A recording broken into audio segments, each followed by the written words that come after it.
दोस्तों, कहा जाता है कि जो बुक्स होती हैं वो हमेशा ज़िंदा रहती हैं।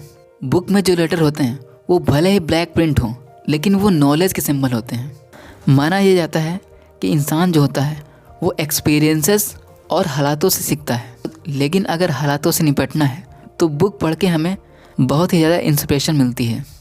बुक हमेशा अपने अंदर चेंज लाने और चीज़ों की अंडरस्टैंडिंग को और क्लियर करने में हेल्प करती हैं, और तो और हमारी पर्सनल ग्रोथ करने में भी बहुत इंपॉर्टेंट होती हैं। दोस्तों, स्टूडेंट लाइफ में तो हम लोग बहुत सी किताबें पढ़ते हैं, इसमें हमारे कोर्स से लेके कॉमिक्स तक की होती हैं। लेकिन आज की वीडियो में हम आपको आपकी पर्सनालिटी निखारने और अपने आप में कॉन्फिडेंस बढ़ाने के लिए हम आपको कुछ ऐसे बुक्स के बारे में बताने जा रहे हैं जिससे आपको पढ़ना ही चाहिए, सभी को पढ़ना चाहिए।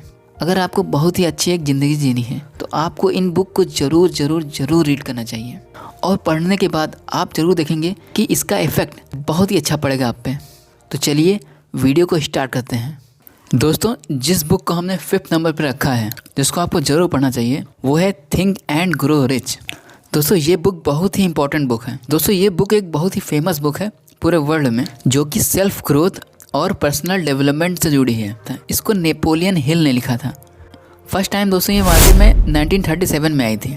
ये बुक मेनली सक्सेस पाने के लिए, पैसा कमाने के लिए और पर्सनल अचीवमेंट से जुड़े प्रिंसिपल पर बेस्ड है। दोस्तों, इस बुक में सक्सेस पाने के लिए बहुत सी स्ट्रेटजी दी गई हैं। इन स्ट्रेटजी को पढ़ के कोई भी व्यक्ति सक्सेस पा सकता है अगर वो सही से इसको फॉलो करे। इसमें दोस्तों मेनली 13 प्रिंसिपल दिए गए हैं। बता दें दोस्तों कि ये all time best selling book है। अगर आप इन्वेस्टर या एंटरप्रेन्योर की दुनिया में कदम रखना चाहते हैं तो इस बुक को आपको जरूर पढ़ना चाहिए। अगर हम इसके 13 प्रिंसिपल की बात करें तो फर्स्ट पे है डिज़ायर, सेकंड पे है फेथ, फिर ऑटो सजेशन, उसके बाद specialised knowledge, then imagination, then organised planning, फिर डिसीजन, फिर परसिस्टेंस, उसके बाद the mastermind, then your partner और द सबकॉन्शियस माइंड, फिर your brain and last the sixth sense है। ये 13 प्रिंसिपल इसमें दिए गए हैं जो कि बहुत ही इंपॉर्टेंट हैं पर्सनल ग्रोथ के लिए। तो दोस्तों, हम आपको रिकमेंड करेंगे कि आप ये बुक जरूर पढ़िए अगर आपको पर्सनल ग्रोथ चाहिए। दोस्तों, इसके बाद जो नंबर 4 में हमने बुक रखी है उसका नाम है rich dad and poor dad.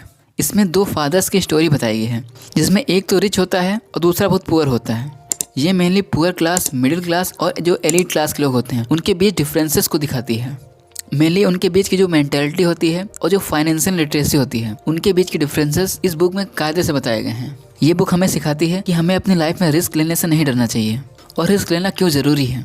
दोस्तों, इस बुक को रॉबर्ट टी कियोसॉफी ने 1997 में लिखा था और 1 अप्रैल 2000 को मार्केट में इसको रिलीज कर दिया था। अभी तक अगर देखें तो इस बुक के 32 मिलियन से भी ज़्यादा कॉपीज बिक चुकी हैं। दोस्तों, इसके बाद जो बुक है वो है how to win friends and influence people. दोस्तों, ये बुक एक मोटिवेशनल बुक है। इस बुक में व्यक्तित्व के विकास के बारे में बताया गया है। दोस्तों, ये बुक डेल कार्नेगी के द्वारा लिखी गई है और ये एक मैजिकल बुक है। ये बुक आपको मेनली पब्लिक डीलिंग के बारे में सिखाती है। इसके अलावा ये बुक आपको सिखाती है आप दूसरों के थॉट प्रोसेस को कैसे इन्फ्लुएंस कर सकते हैं और अपनी फ्रिक्वेंसी को ट्यून कर सकते हैं, जिससे कि वो आपकी बात सुन सकें। ये बुक 1936 में पब्लिश हुई थी और इसकी दुनिया भर में 15 मिलियन से भी ज़्यादा कॉपीज बिक चुकी हैं। हर कोई इस बुक से कुछ ना कुछ तो ज़रूर सीख सकता है। दोस्तों, ये बुक हमें सिखाती है कि हमें अपने बच्चों को पैसों के बारे में क्या सिखाना चाहिए, उनको किस तरह से ट्रेन करना चाहिए पैसा कमाने के लिए। और ये भी हमें बताती है कि हमें चैलेंजेस से दूर नहीं भागना चाहिए, बल्कि उनका फेस करना चाहिए और हर एक चैलेंजेस को एक अपॉर्चुनिटी के तौर पे लेना चाहिए। इस बुक में ऑथर ने मेनली 4 कॉन्सेप्ट दिए हैं जिसके हिसाब से इस बुक को लिखा गया है। जैसा कि फर्स्ट है कि लोगों को संभालने की फंडामेंटल तकनीकें, सेकंड में ऐसा मेथड बताया गया है जिससे लोग आपको लाइक करें, और थर्ड में ये बताया गया है कि अपने सोचने के तरीके से लोगों को कैसे जीतें, और लास्ट में बताया गया है कि बिना नाराज़गी के लोगों को कैसे बदलें। तो ये बुक आप लोगों को ज़रूर पढ़ना चाहिए। और दोस्तों, सेकंड नंबर पे जो हम आपको रिकमेंड करेंगे वो है कि आप डॉक्टर भीमराव अंबेडकर जी की बायोग्राफी और उन्होंने जितनी बुक्स लिखी हैं आप उनको पढ़ लीजिए। अगर आप इनकी बायोग्राफी ही पढ़ लेते हैं तो आपकी लाइफ में बहुत कुछ चेंज हो जाएगा। दोस्तों, डॉक्टर BR अम्बेडकर के जैसा महान कैरेक्टर शायद ही दुनिया में किसी और का होगा। दोस्तों, डॉक्टर अम्बेडकर जी को कोलंबिया यूनिवर्सिटी ने वर्ल्ड का नंबर 1 स्कॉलर डिक्लेयर किया था, और डॉक्टर अम्बेडकर जी जो हैं वो पूरी दुनिया में अपनी बुक्स और अपने थॉट्स और अपनी डिग्री के बारे में जानते हैं। और साथ ही उन्होंने हमारे देश का संविधान कॉन्स्टिट्यूशन ऑफ इंडिया लिखा है, वो तो बच्चा जानता है। इन्होंने संविधान बनते वक्त जो ड्राफ्टिंग कमेटी थी उसके ये चेयरमैन थे। और दोस्तों आपको पता है कि जो ड्राफ्टिंग कमेटी थी वो सबसे इम्पोर्टेंट कमेटी थी और डॉक्टर अम्बेडकर उसके चेयरमैन थे। दोस्तों क्या आपको पता है कि अम्बेडकर जी की प्राइवेट जो लाइब्रेरी थी उसमें 50,000 से भी ज़्यादा बुक थी और उस टाइम की जो लाइब्रेरी थी वो वर्ल्ड की सबसे बड़ी लाइब्रेरी थी। इनके पास टोटल 9 लैंग्वेज का ज्ञान था और इनकी डिग्री के बारे में तो क्या ही कहें।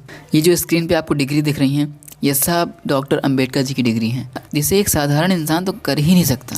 दोस्तों उनके पास पूरी 32 डिग्रियाँ थी और उन्होंने कम से कम 20 से 21 किताबें लिखी हैं, जिन किताबों को आप लोगों को ज़रूर पढ़ना चाहिए। कुछ किताबें हैं जैसे कि annihilation of caste, caste in India, the untouchable, who were the Shudra. इसी तरह से टोटल 21 किताबें हैं जिन्हें आपको ज़रूर पढ़ना चाहिए। इनकी जो ऑटोबायोग्राफी है उसको बोलते हैं वेटिंग फॉर अ वीज़ा, इसे तो आप पढ़ ही डालिए। दोस्तों डॉक्टर अम्बेडकर जी जो हैं वो सप्रेस सोसाइटी के लोगों के लिए सबसे बड़े नायक हैं। चाहे इस देश के SC हों, ST हों या OBC हों, उन सब के ये बहुत बड़े नायक हैं। तो आप लोगों को इनके बारे में ज़रूर पढ़ना चाहिए। और दोस्तों जिस बुक को हमने नंबर 1 पे रखा है वो है कॉन्स्टिट्यूशन ऑफ इंडिया, यानी भारत का संविधान, जिसको डॉक्टर BR अम्बेडकर जी ने लिखा है। दोस्तों इसे पढ़ना बहुत ज़रूरी है बिकॉज़ ये हमारी कंट्री इंडिया का सुप्रीम लॉ है और ये बुक बहुत से रीजन के लिए इम्पोर्टेंट है। ये हमारे जितने भी अधिकार हैं, हमारे देश में जितने भी हमें अधिकार दिए गए हैं, सब इसी बुक में हैं।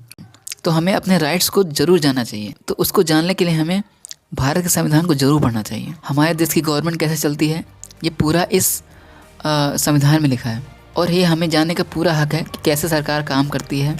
ये मेनली इक्वलिटी और जस्टिस को बढ़ावा देती है, ना कि अनटचेबिलिटी को, ना कि हेट को, ना ही कम्युनल चीज़ों को।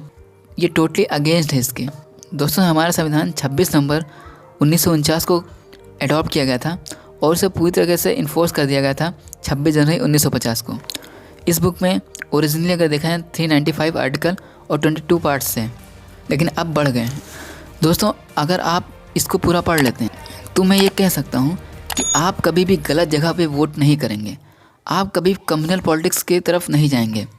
आप हमेशा उस पॉलिटिशियन को वोट देंगे या उस पार्टी को वोट देंगे जो कम्युनल नहीं होगी, जो सेकुलर होगी और जो देश में इक्वालिटी, ह्यूमैनिटी और जस्टिस पे बात करती हो। आप धार्मिक कट्टर तो कतई नहीं होंगे।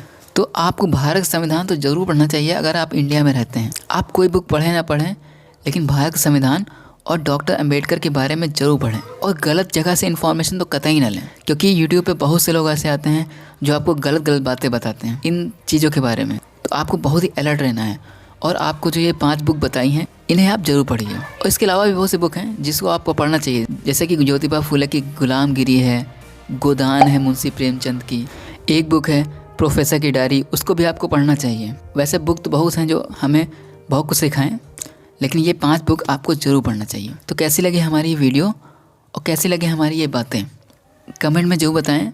अगर इस वीडियो को देखने के बाद आपको कुछ अच्छा फील हो रहा हो तो इस वीडियो को लाइक ज़रूर करें और अपने साथियों तक, अपने फ्रेंड्स तक इसको ज़रूर शेयर करें। और चैनल पर नए हैं तो चैनल को सब्सक्राइब कर लीजिए। बहुत बहुत धन्यवाद। मिलते हैं नेक्स्ट वीडियो में, तब तक के लिए हमारे चैनल को देखते रहिए। Thank you so much.